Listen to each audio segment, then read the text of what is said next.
So this video is a set of two. This looks at soft HRM and the other video is looking at hard HRM. Both fairly common concepts within the practice of HR, and some companies will prefer to adopt a hard HR model, some companies a soft, and some companies will actually do a bit of both. But this video, we're going to look at the Harvard model of HR, which, as the slide says, is a model of soft HRM, or kind of gives us the idea of where soft HR has come from. Both models were written in 1984 and obviously written by a team at the Harvard University. So this model was written by Beer et al. In 1984. And the key idea behind the soft model of HR is that people are most important, and the people the workforce brings a valuable resource to an organisation that should be capitalised on. And according to Bratton and Goals, as I say here, there is an underlying assumption that the employees want to do well, they want to grow, they want to expand, they want to develop in their workplace, and they want to be able to utilise all their skills, knowledge to the maximum potential. So they want to realise their potential rather than just being there for money, which is more the concept of hard HRM, that everything's driven by money and everything's driven by profits. The Harvard model, or the soft HRM model, is more focused on recognising the value of employees and that they can add competitive advantage to the organisation and allow them to be more successful, and by encouraging cooperation, commitment, loyalty, engagement from your employees, you will actually enhance their productivity, and they'll be even more productive than an organisation operating under the hard HRM model. But there are values to both models. So this is what the Harvard model looks like. It's fairly straightforward. And it recognises that, a company to operate successfully is not just going to be looking at the shareholders, not just going to be concerned with maximising the profits for the organisation or for the company, but that they're going to look at the stakeholders, they're going to look at the interests of everybody that is concerned with the company or about the company, whether that's employees, local community, the customers, rather than just focusing on the shareholders. It will also be influenced by a range of situational factors, so thinking about the external environment and the internal environment. What are the skills that you have within the company? What are the skills available in the local community? What's the unemployment rates like? What is the market rate for wages like? What's the competition doing? Is the competition stealing all your staff? What do you have to do to stop that? So you're taking into consideration a whole range of different circumstances, the situational factors that the company is operating within.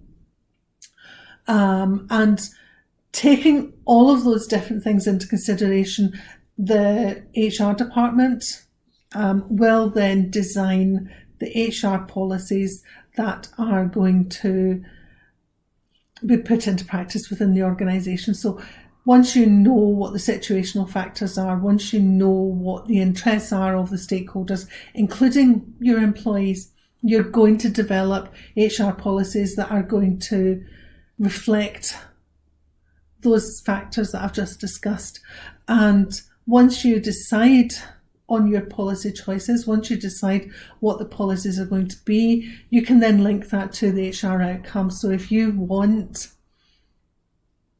a highly productive, highly motivated workforce who are creative, for example, you will design policies that will support that, that will reinforce that, whether it's training and development, whether it's a rewards package, whether it's employee engagement, so you're actually giving your employees more autonomy, you're giving them more control over how they do things, but how you design the working environment for your employees, all of that's going to be shaped through your policy choices.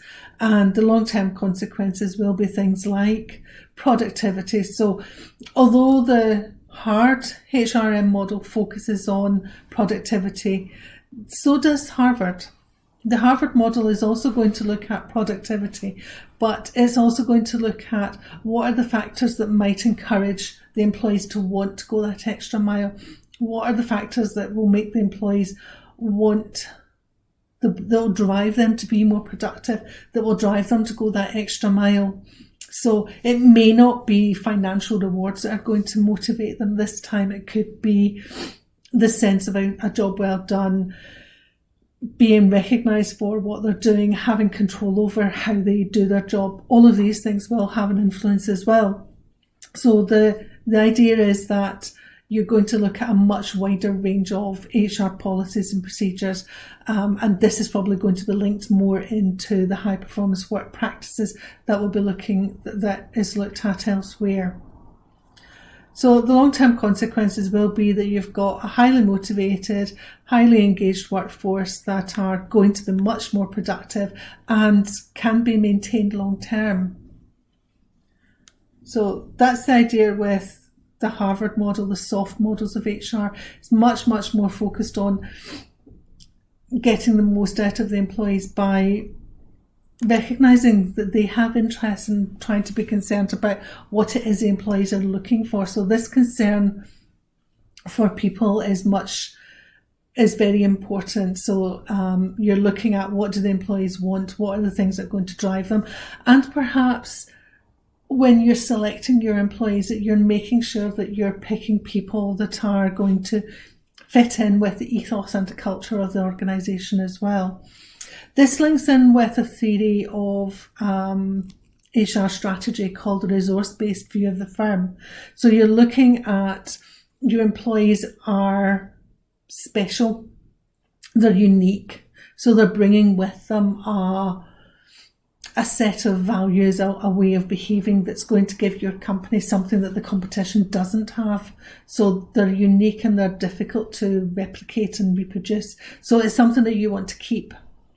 So they're going to give competitive advantage for your organisation, and the employees themselves add value.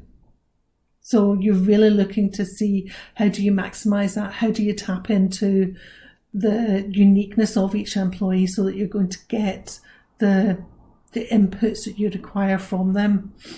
So it links in with the management goals. So you're aware of what management wants to achieve, and you're thinking about what does HR need from the employees to actually achieve that, and then designing your HR policies and procedures to actually supplement that and support it. And I've already discussed the stakeholder influence and situational factors that are going to be taken into consideration. So the Harvard model, the soft model of HR, is looking much more widely at the full operating environment. It's recognising that the staff, the employees, are a key component of the performance within the organisation, and they're not just a means to an end, but they're actually something of value themselves, and recognising that value and designing policies and procedures within the HR section that will support and give the employees what they're looking for, so that if you meet their needs, you're more likely to have employees that will be more productive. So therefore, soft HR is about meeting the needs of the employees. Hopefully that has been helpful, but should you have any queries about this particular model, please don't hesitate to ask me any questions.